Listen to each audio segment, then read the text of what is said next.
Yes.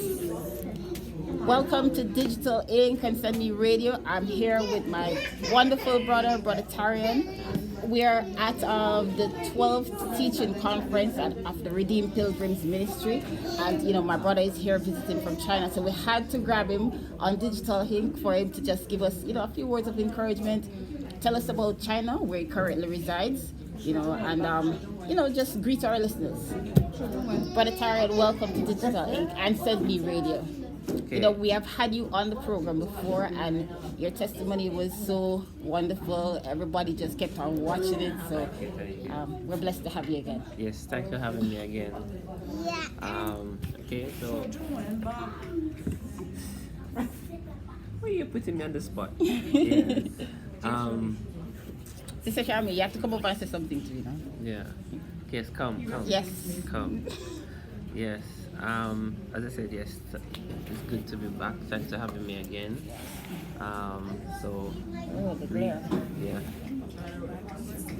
Greetings from China. Someone said I must say some Chinese, but yeah, go ahead, speak Chinese for us. Feel free. As a matter of fact, you can start the video speaking Chinese. Say whatever you want to say. I don't understand a thing, but it sounds nice.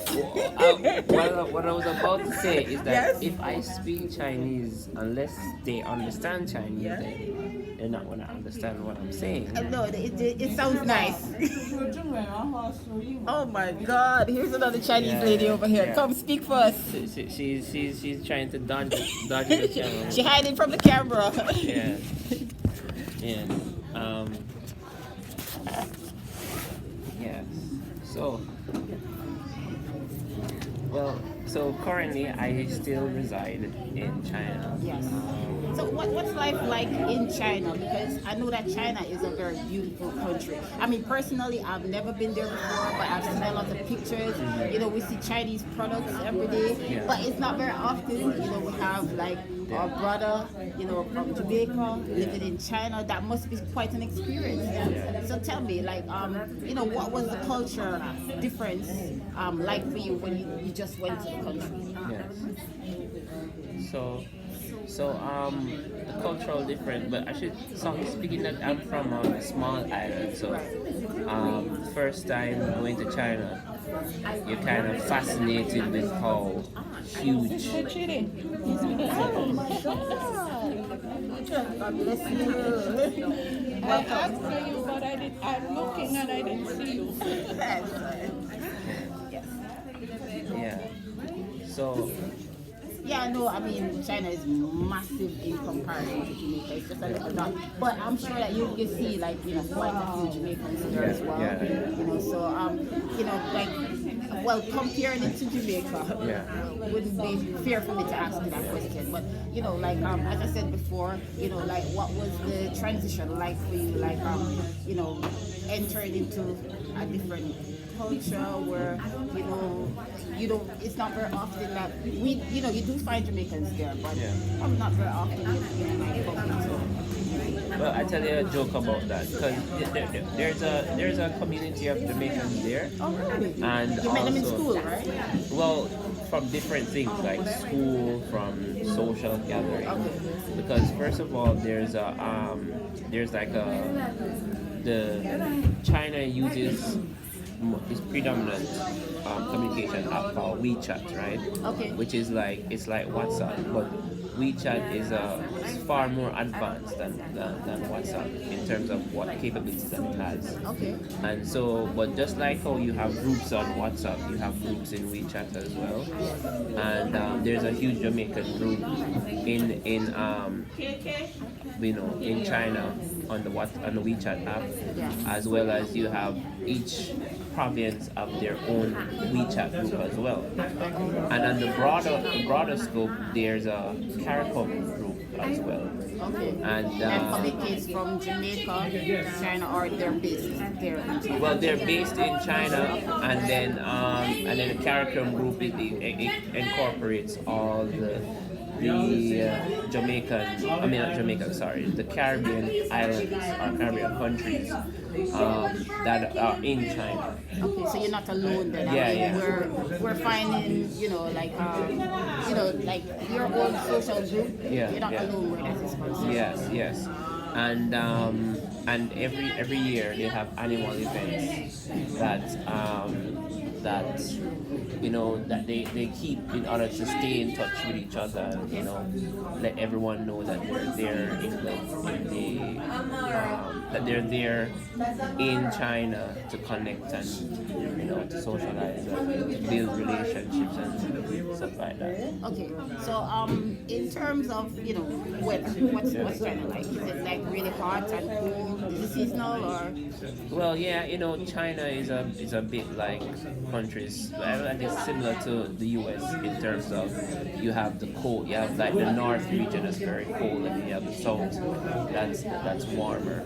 And so I reside in Beijing, which is a bit up north, and so they have the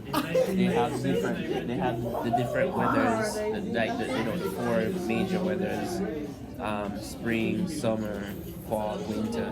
And so during the winter it can get as cold as like the minus 20s, and in the summer it gets up to like 40 degrees, which is in Fahrenheit.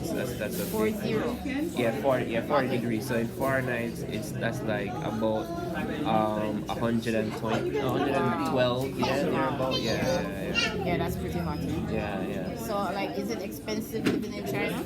Well, in terms of expenses, the real expense is the rent, especially if you're in the city. If you're outside of the city, then it's not as expensive. So it's like similar to like New York or Detroit, one of those, or Chicago, one of those cities where when you're in the city center, it's a bit more expensive. But if you're on the outskirts, it's not as expensive. Okay, so comparing it to like let's say like the US, is it more or less?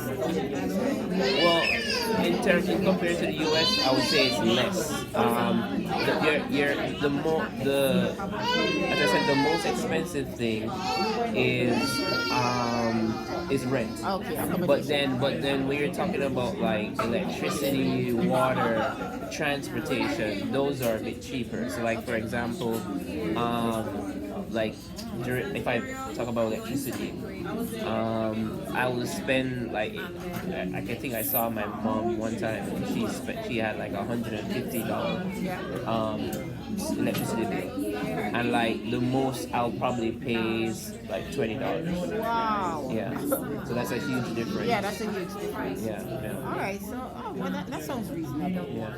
All right, so like in terms of like social scene, what is it like there? Like, okay, do you have like a lot of daily activities that you can participate in? Yeah. Fun activities, family oriented Quickest activities. movement ever. That was quick. Very quick. We are interviewing Mr. Tarian here, our Chinese brother and Chinese sister. We soon grab her. Don't run away. Yeah,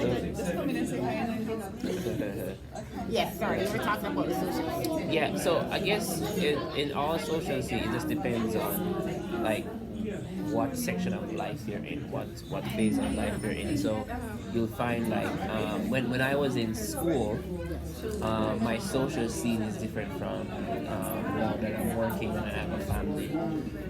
So I guess it's like if you kind of look at it, there's probably about say three main different lifestyles of farming in China. So if you're in school, then you're a bit more social, you have a bit more time to interact, and then you go out and you meet new people, and there's a large foreign population in China. Like if we're looking at, I think there's a report that says that in Beijing alone, there's like over 150,000 students, foreign students in Beijing alone. This is just one province. We're not talking about the entire China. So it's a large social gathering. Like foreigners meet, you meet from all over the country, all in Jamaica to say all walk of life. You can meet there. I find it quite interesting that you say that because, like, I find that when people migrate, they tend to come more to, especially from the islands. Yeah. I'm talking about the islands. They tend to come to like United States, UK, Canada. Yeah. So I mean, this is a new avenue that probably people can start exploring. Yeah, definitely, and people are exploring because we know that China is becoming a powerhouse. Yes, it is. In the world. So they're right now the second strongest economy, and so like people wanna get a part of that. Like it's probably emerging from what do you call it, emerging economy. If you look at the U.S. as well, like in the early 60s and 70s, it was easier for people to migrate there. But now it's now that they're developed and they're more established, it's a bit more difficult. But so like China now is seen like that U.S. of old, where there's lots of opportunities and it's easier to go there now and to start businesses or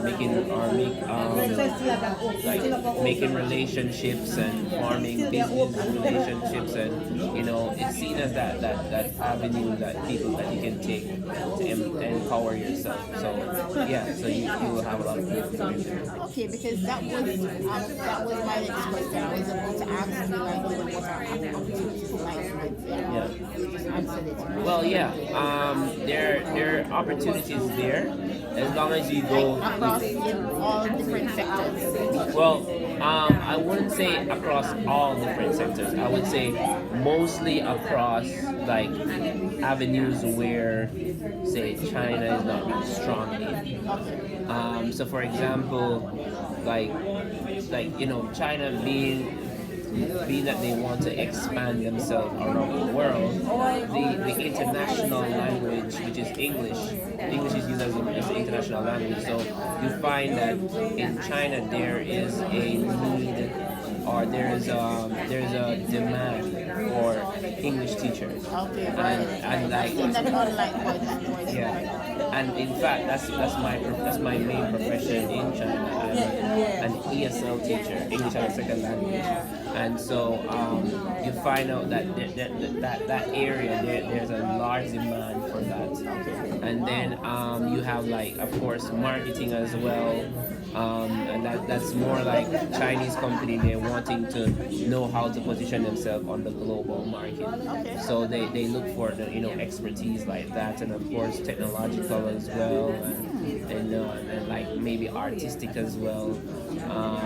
And another growing thing now is sports entertainment. They're looking for more people like that provide certain skill sets that they themselves don't possess as yet.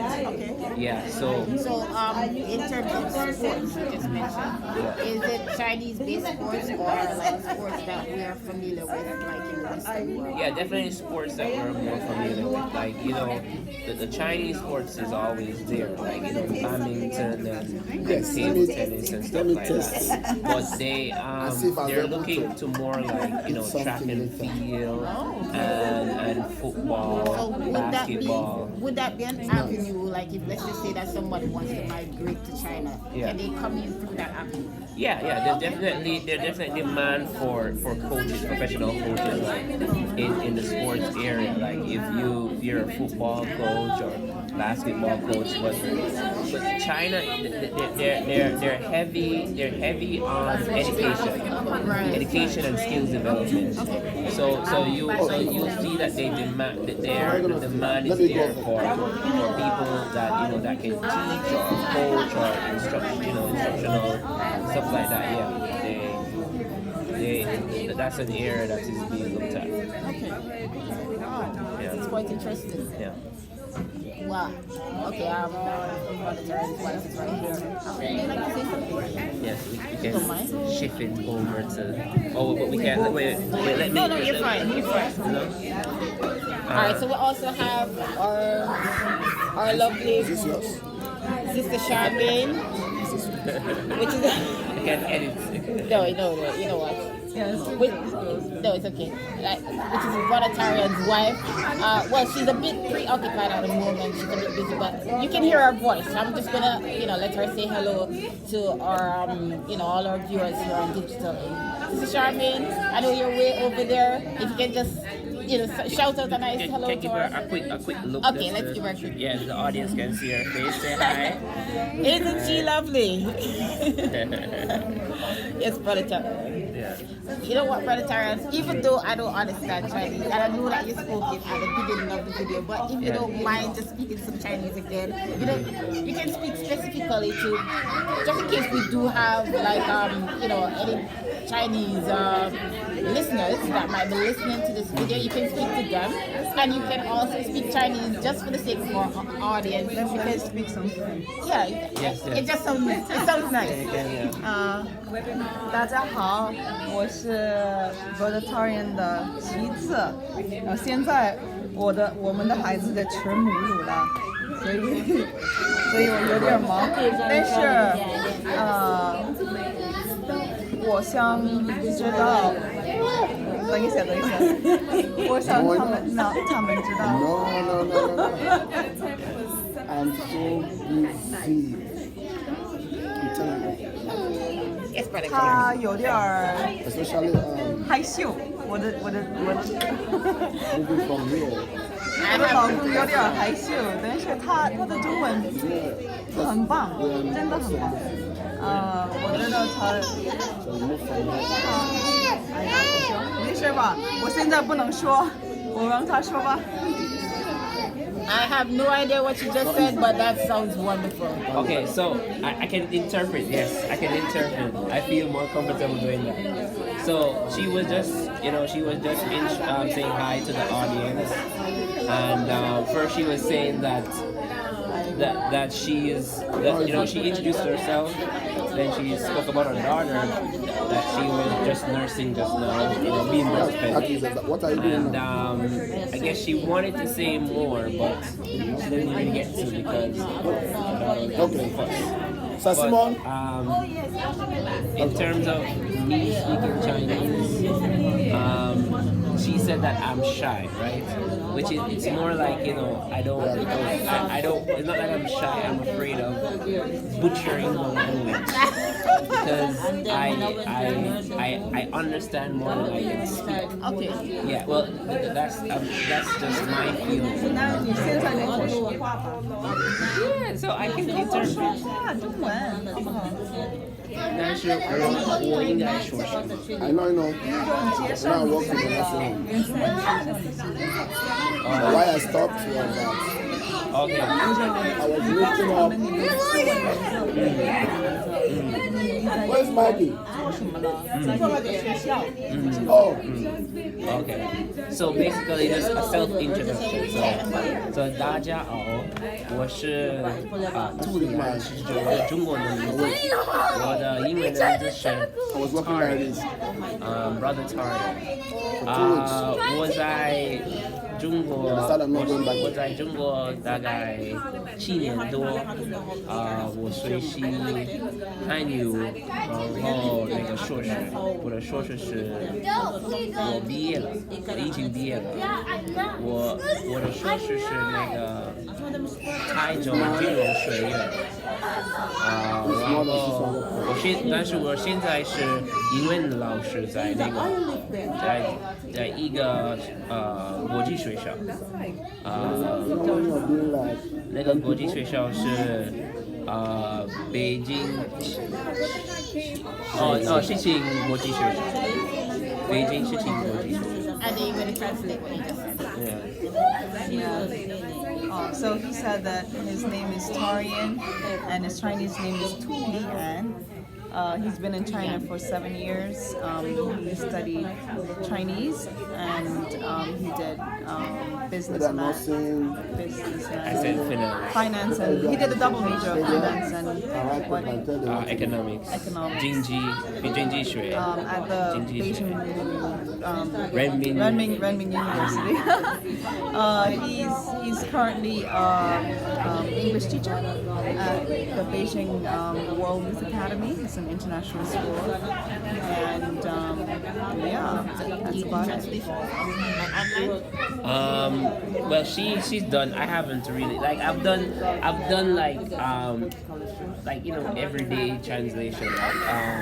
There's one time we were in a program called APSA, which is America Promotes Studying Abroad. Okay. And she was one of the coordinators, and I was helping her. And so they had some students that came from New York. It's a dance school. I forgot the dance school. Yeah, two dance schools that they came from, and they were studying they were practicing at Beijing Dance Academy. And I had to, I was like one of the chaperones. I brought them around. They went shopping, sightseeing, excursions, stuff like that. Yeah, so that's basically my range of translation that I did. But she she worked on a construction company, a Chinese construction company, doing translation for Chinese, and in terms of from Chinese to English and English to Chinese with the Antigua and Barbuda government and the construction company that she was working on. All right, so let's just say that any of our listeners listening to this and they want to contact you for translation, do you want us to put your link in the below? Yeah, we can do that. Yeah, for sure. Yeah. All right, so I'll put anybody out there listening and you need interpreters, we'll put Brother Tarian and Sister Charmaine's their contact details below. Brother Tarian, anything else that you'd like to say to our listeners, Sister Charmaine? I would say explore, especially young people. Don't just stay in your own little box or your own country and listen to other people's opinion. The best opinion is your own, where you can go and experience it for yourself and have your own views. People can talk. Yes, it sounds good or it might sound bad, but my experience will never be your experience. His experience will never be yours until you can go there. Because when you're listening to other people's opinion and then you are making an opinion based on yours, you're giving the people of that country an unfair judgment per se. Explore the world now that you're young. You will never appreciate where you come from, what you have, what you've been through, until you step outside of your box and been somewhere else in your life. Especially when you get back home after many years, you'll be like, wow, I am truly blessed. Or you can also say, I have been truly blessed to have that experience. So I encourage you. I'm a woman of God, so in the name of Jesus, just walk. Just explore the world, because it's yours to explore. Never limit yourself. You're your own limitation, right? So they say sky's the limit. No, your own mind is your limit. So all the best. God bless, and I say, turn over the line. Just to add a small thing what she said is that